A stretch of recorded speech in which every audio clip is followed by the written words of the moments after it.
فاطمہ ایک روایتی ساس تھی۔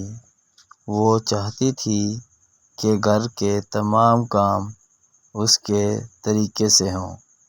اس کی بہو عائشہ ایک تعلیم یافتہ اور سمجھدار لڑکی تھی، جو محبت اور عزت سے گھر کو سنبھالنا چاہتی تھی، مگر اپنی پہچان بھی برقرار رکھنا چاہتی تھی۔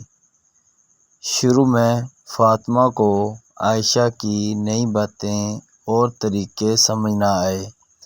وہ ہر بات میں ٹوکتی، ہمیشہ ایسے نہیں ہوتا، یہ تمہاری ماں کے گھر کا طریقہ نہیں ہے، یہاں نہیں چلے گا۔ عائشہ نے جواب دینے کے بجائے صبر اور پیار اور تحمل سے فاطمہ کو قائل کرنے کی کوشش کی۔ آہستہ آہستہ وہ اپنی نرمی، سلیقے اور حسن سلوک سے فاطمہ کا دل جیتنے لگی۔ ایک دن فاطمہ نے خود کہا، عائشہ، تم نے میرے دل کی دیواریں گرا دیں، تم بیٹی بن گئی ہو میری۔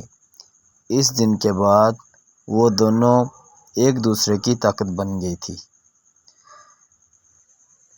پرانے اور نئے طریقوں کا حسین امتزاج بن گیا۔